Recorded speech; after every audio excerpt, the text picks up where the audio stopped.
జై శ్రీరామ్. భగవద్గీత మొదటి అధ్యాయము అర్జున విషాదయోగము 12వ శ్లోకము. తస్య సంజనయన్ హర్షం కురు వృద్ధః పితామహః సింహనాదం వినద్యోశ్చైః శంఖం దద్మౌ ప్రతాపవాన్. ద్రోణాచార్యుల వారితోటి దుర్యోధనుడు మాట్లాడడం అయిపోయింది. కురువృద్ధుడను ప్రతాపశాలి అయినను భీష్మ పితామహుల వారు దుర్యోధనుణ్ణి సంతోషపరచుటకై ఉచ్చస్వరంతో సింహనాదం చేసి తన శంఖమును పూరించెను. భీష్మాచార్యుల వారు పరమ ధర్మాత్ములు కదా. దుర్యోధనుడు అధర్మమే ప్రవర్తనగా బతికేవాడు కదా. కానీ దుర్యోధనుణ్ణి ఆనందపరచాలి అని భీష్ముల వారు గట్టిగా సింహనాదం చేసి శంఖాన్ని పూరించారట. ఎందుకంటే భీష్మాచార్యుల వారికి కౌరవులు పాండవులు ఇద్దరూ సమానమే.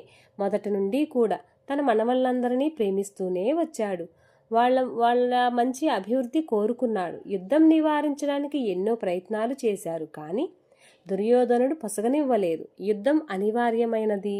ఇప్పుడు దుర్యోధనుడు పాండవ సైన్యాన్ని చూసి ఏదో తన కొంప మునిగిపోతున్నట్లుగా ఆదరా బాదరాగా పరిగెత్తుకుంటూ వచ్చి ద్రోణాచార్యుల వారి దగ్గరికి చేరి, పాండవ సైన్యంలో అంతటి మహావీరులున్నారు, చాలా గొప్పవారున్నారు, మీరు భీష్ముల వారు తప్ప నన్ను రక్షించే నాదుడే లేడు అన్నట్లుగా తన మనసులోని బాధ, తన వ్యధ మొత్తం ఆ గురువుగారి ముందు వెళ్ళగక్కి బాధపడుతూ దిగులుగా ఉండటం గమనించిన భీష్మాచార్యుల వారు, ఎలాగో యుద్ధం అయితే ఆరంభమైనది, ఇటుపక్షము అటుపక్షము ఉత్సాహంగా యుద్ధం చేయాలి, అంతేగాని వీడు ఇలా దిగులుగా ఉంటే ఎలా అని భావించి ఇతడు దుర్యోధనుని ఉత్సాహపరచాలి అనే ఉద్దేశంతో ఒక సింహనాదం గట్టిగా చేసి శంఖాన్ని పూరించారట.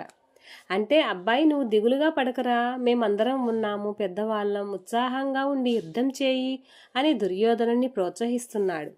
మన వాళ్ళు కొంతమంది ఉంటారు, వయస్సులో పెద్దవారే, ఏదైనా జరిగిందనుకోండి, లేదా వాళ్ళు చెప్పినట్టు మనం వినలేదనుకోండి, సరే అయిందేదో అయిపోయింది, ఇంకా జరగాల్సింది చూడాలి అనే ఆలోచన మానేసేసి, నేను చెప్పాను విన్నావా, చెవికెక్కించుకున్నావా, నీకు ఇలా కావాల్సిందే, నేను చెప్పింది నువ్వు వినలేదు అని ఇంకా సూటిపోటి మాటలతో వాళ్ళని పొడుస్తూ ఉంటారన్నమాట. కానీ భీష్ముల వారు అలా చేయలేదు. ఒకసారి కూడా, ఒరే నేను నిన్ను ఎన్నిసార్లు చెప్పానురా, ఈ యుద్ధం వద్దు, ఎందుకీ గందరగోళం, వాళ్ళ రాజ్యం వాళ్ళకిచ్చేసి అంటే విన్నావా, ఇక్కడ దాకా తెచ్చుకున్నావు అనేసేసి అనలేదు ఆయన.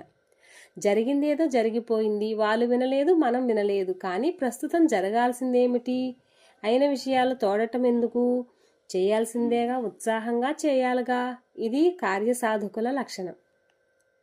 ఈ లక్షణం భీష్ముల వారిలో పుష్కలంగా ఉంది. కాబట్టి దుర్యోధనుడు బాధపడుతుంటే దుర్యోధనుని ఉత్సాహం కలిగించడానికి సింహనాదం చేసి శంఖాన్ని పూరించారు.